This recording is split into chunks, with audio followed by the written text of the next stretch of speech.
Assalamualaikum warahmatullahi wabarakatuh. Terima kasih saya ucapkan kepada para penonton yang sudi untuk meluangkan masa bagi menghadiri pameran pada hari ini melalui aplikasi Google Meet. Suka untuk saya memperkenalkan diri saya dahulu. Nama diberi Siti Zuhaira Nasrin binti Azizi daripada kelas TESOL C PISMP ambilan Ogos 2024. Pada hari ini, tajuk kita ialah penghayatan akidah dan ibadah berpandukan sunnah Rasulullah sallallahu alaihi wasallam mampu membina peribadi dan jati diri Muslim. Pada hari ini, saya akan mengupaskan beberapa aspek-aspek penting dalam pameran kita pada hari ini. Yang pertama, definisi ibadah. Yang kedua, definisi akidah. Yang ketiga, akibat ibadah dan akidah terpesong. Yang keempat, penghayatan dari aspek akidah dan ibadah. Dan yang kelima, kesimpulan. Definisi ibadah.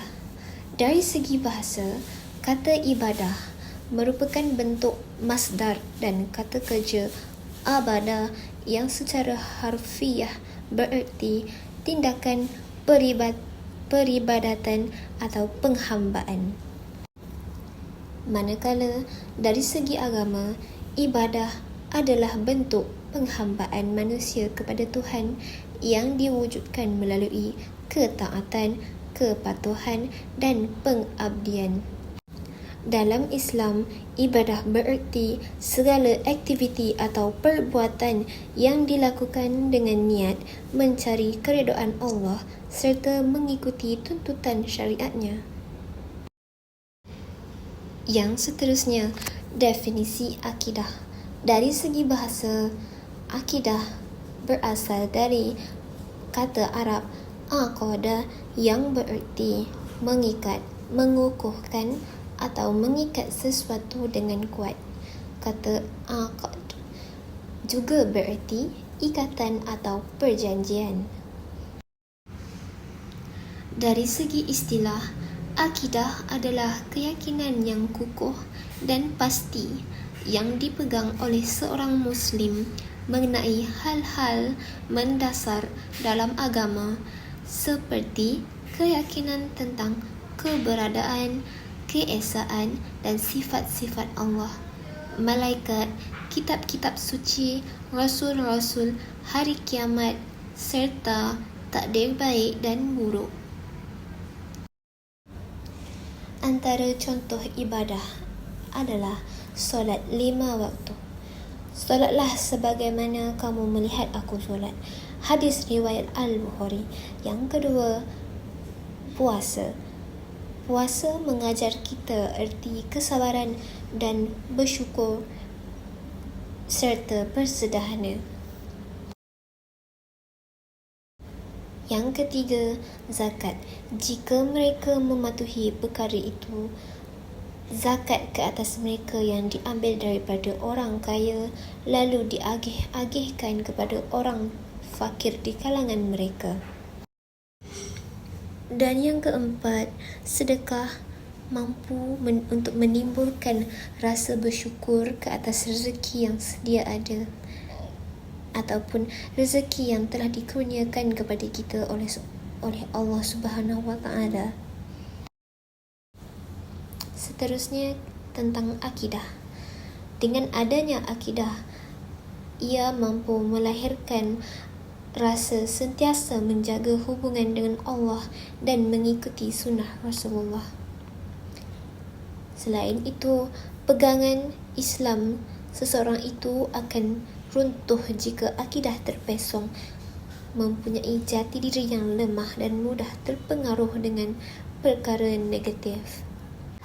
Dan yang terakhir, wahyu Rasulullah menekankan persoalan akidah secara serius dalam menentukan perjalanan hidup seseorang Akidah memainkan peranan yang sangat penting kerana akidah merupakan penggerak utama dalam mencorakkan kehidupan seseorang Muslim. Di samping itu juga, kita sebagai umat Islam haruslah memahami konsep ma'rifatullah. Dengan mempunyai kepercayaan yang yakin tentang kewujudan Allah sebagai pencipta yang mentadbir seluruh alam, seperti hanya Allah yang patut disembah. Yang kedua, berpegang dengan Al-Quran. Al-Quran merupakan rujukan dan kita sebagai umat Islam haruslah merujuk setiap permasalahan yang berlaku berlandaskan Al-Quran agar tidak terpesong. Dan yang ketiga, perbanyakkan selawat kepada Rasulullah sallallahu alaihi wasallam. Ini kerana selawat bukan sahaja menunjukkan rasa kasih sayang terhadap Rasulullah, tetapi juga dapat menenangkan hati kita. Dan yang keempat, beriman kepada malaikat. Malaikat ini diciptakan daripada nur, iaitu cahaya. Dan mereka ialah sejenis makhluk yang gaib yang tidak dapat diketahui keberadaan mereka dengan panca indera, lainlah kecuali apabila mereka menjelma atau menyamar sebagai makhluk yang lain. Seterusnya, suka untuk saya bincangkan tentang akibat daripada akidah dan ibadah yang terpesong. Yang pertama, dengan terpesongnya akidah dan ibadah seseorang Muslim, akan runtuhlah moral kepribadian mereka. Yang kedua, dengan terpesong akidah ibadah ini mampu untuk mengundurkan ekonomi semasa. Selain itu, apabila akidah dan ibadah seseorang Muslim telah terpesong, akan berlakulah perkara yang syirik ataupun jenayah.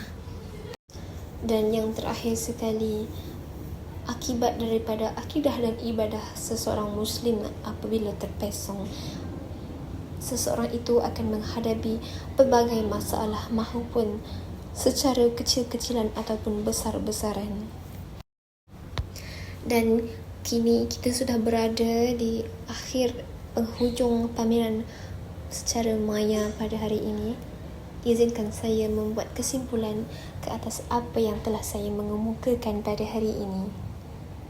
Kesimpulannya, kita mestilah menghayati konsep ibadah dan akidah dengan berpandukan sunnah Rasulullah sallallahu alaihi wasallam agar sentiasa berada di landasan yang betul. Dan yang kedua, kita sebagai seorang Muslim hendaklah mendalami ilmu ibadah dan akidah agar dapat menghindari perkara yang merosakkan akidah Muslim sejati. Oleh itu, kita sebagai umat Islam haruslah sentiasa berpandukan Al-Quran dan ajaran-ajaran Nabi-Nabi kita yang terdahulu. Sekian itu sahaja pada saya hari ini. Terima kasih saya ucapkan yang sudi untuk meluangkan masa, meminjamkan telinga dan memberikan perhatian kepada pameran secara maya pada hari ini. Saya turut berharap perkongsian saya pada hari ini mampu memberi manfaat kepada para penonton sekalian. Sekian sahajalah daripada saya. Wabillahi taufiq wal hidayah. Wassalamualaikum warahmatullahi wabarakatuh.